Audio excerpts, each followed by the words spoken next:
So, Manny Pacquiao. Evidently, Manny Pacquiao has now been hated, apparently. But I'm flabbergasted by the assertion that people hate Manny Pacquiao. I mean, how the fuck could you possibly hate the lovable Manny Pacquiao? Oh, all warm, warmth and saintly that Mr. Pacquiao is. You get certain individuals who have this idea for some unknown reason that Manny Pacquiao has been hated. It just is mind blowing. But regardless of that, Manny Pacquiao is now negotiations with Amir Khan. Evidently, there's going to be this supposed fight that's going to hopefully happen. And I say hopefully in the loosest possible terms, on the other basis that, anything that comes out of Amir Khan's mouth, by now you should have figured out that, 99% of it is bullshit, but still, you always get the 1% of lunatics who will, try and justify the fact that Amir Khan has the right to bullshit to you and nobody has the right to question it. But still, specifically on Manny Pacquiao. So Manny Pacquiao is actually negotiating with Amir Khan. But, I mean, if you look at Manny Pacquiao, I'm just trying to understand why Manny Pacquiao has this need or this want. And specifically with the Top Rank and Bob Arum. But specifically Manny Pacquiao, because evidently Manny Pacquiao, chooses his own fights, according to Bob Arum. Hint, hint. There is this negotiation and this pattern whereby Manny Pacquiao is now negotiating with another fighter who's coming off a loss. Now, it's just ironic looking back at Manny Pacquiao's most recent career, most likely in the last six years. There is this constant pattern where Manny Pacquiao, whether by default or just by sheer coincidence, seems specifically to be picking or going after fighters who are coming off significant losses, knockout losses, or losses in general, regardless of that. I mean, obviously, unless he's put into a corner, whereby he actually takes on a decent fight, specifically the fight two years ago, or nearly 2 years ago, specifically against Floyd Mayweather. But taking that fight aside, because Manny Pacquiao was put on a corner, but obviously you have certain individuals who were trying to, in some way, shape or form, try to refute that. But it's kind of sad because evidently the truth was specifically, out there in amongst those who actually saw, the discussions as they happened. And it all transpired the fact that, the fight itself, Manny Pacquiao was put into the corner. He, for whatever reasons, whether it's to do with, obviously owing a huge amount of money, whatever way you want to put it, slice it and dice it, the fact is, he was in a situation where he didn't have much of a choice to take the fight. But I digress. Specifically in this particular fight, this negotiation with Amir Khan, my curiosity is on this basis that it is a well-known, I don't know what to say, whether it's tactics, I'm not really sure, but it just seems to be always coincidental that, he, rather than taking in more credible competition, Manny Pacquiao chooses to go after fighters of maybe lesser qualities, given the choice. I'll put it that way. For example, Shane Mosley. Now, Shane Mosley had just come off of loss against Floyd Mayweather. Manny Pacquiao could not wait to negotiate with Shane Mosley, and then a year later he fought Shane Mosley after Shane Mosley had lost. Now, you could argue that it was a big money fight.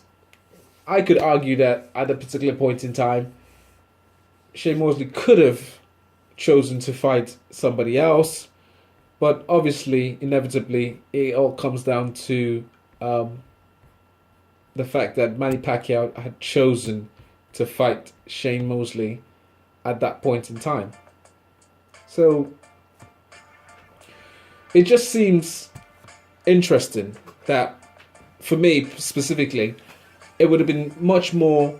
I mean, I would ask the question why Manny Pacquiao wouldn't want to, take on a fight, since he likes fighting people coming off losses. Why wouldn't he want to take off a fight against someone like Sean Porter, for example? I mean, I think Sean Porter would be much more of a credible fight than Amir Khan. I mean, I'm just saying that Sean Porter, his attributes and his level of skill may complement, provide a much more interesting fight at this point in time of Manny Pacquiao's career than having a fight against a no chin, stanky leg, face first type of a fighter like Amir Khan. But hey, again, like I said, the pattern is quite clear to see that Manny Pacquiao would more than, it's much more comfortable in choosing the easy option or the easier option. Actually, fuck it, the easy option when it comes to a choice. So he chooses Amir Khan. So they're negotiating, and again, similar to that, Chris Algieri from out of nowhere. Obviously Chris Algieri had a decent performance against Provednikov, but he had no business fighting someone like Amir Khan at that point. That's Manny Pacquiao at that particular point in time. But it just seemed convenient for the fact that Manny Pacquiao likes to choose these easy options. But hey, according to some quote unquote, specifically the dog molesting dog fucker that lives in a shack, in a shanty shack, claiming that I don't hate black people. I just happen to not like are all black. Little childish shit like that. But you just throw him a bone and let him play with it. Scratch his balls, or let his dog lick his balls, or whatever shit he does in his little shanty shack. But anyways, specifically, he will decry that people in the LDBC, or mostly black channels, quote unquote, are hating Manny Pacquiao, even though Manny Pacquiao has a history of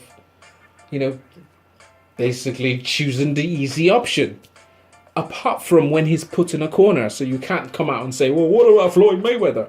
Well, no, Manny Pacquiao did not choose Floyd Mayweather.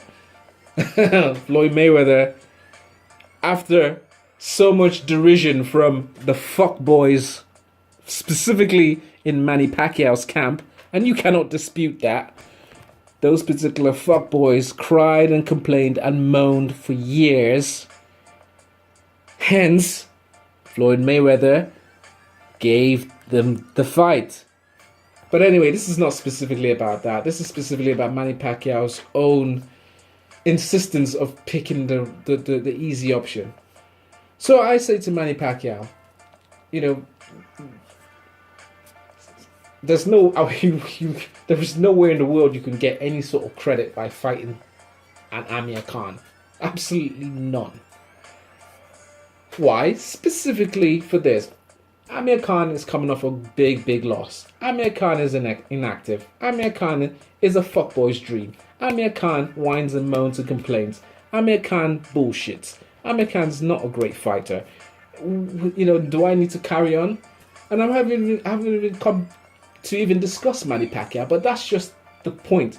If I'm going to want to be enthused about having a Manny Pacquiao or watching a Manny Pacquiao fight against Amir Khan, I would rather watch, if he's going to choose somebody who's coming off a loss, I would rather him take on a more credible challenge like Sean Porter. I'll be a lot more enthusiastic in a fight like that. because there's a lot more tangibles than having somebody who's just gonna get knocked out and laid out only for as a final swan song for Manny Pacquiao, so people can claim that Manny Pacquiao is this, great fighter. Which, you can argue that he's a great fighter for fighting people coming off losses, which is true. Apart from when he's put in a corner. And I don't want to hear about Jesse Vargas because, at the end of the day, I'm not even going to even entertain a fuckboy's argument about Jesse Vargas, because at the end of the day, we all knew what that fight was all about. And, it is what it is. Top ranked fights, they're the masters of fighting, keeping fights in-house. So if Manny Pacquiao doesn't want a challenge, Jesse Vargas was never going to be a challenge. But hey, the pattern goes on and on with Manny Pacquiao. So I'm not enthused, and it is what it is. So if those who have this constant hate of channels that they don't like, have had this, it is, it's just not even worth the time, because nobody even cares about what your opinions are. So with Manny Pacquiao, it is what it is. He's going to fade into the light, and he's not really, he's kind of like a shell, really. So if he's going to fight Amir Khan, well, it's a fuckboy's dream, I guess. Enjoy. Peace.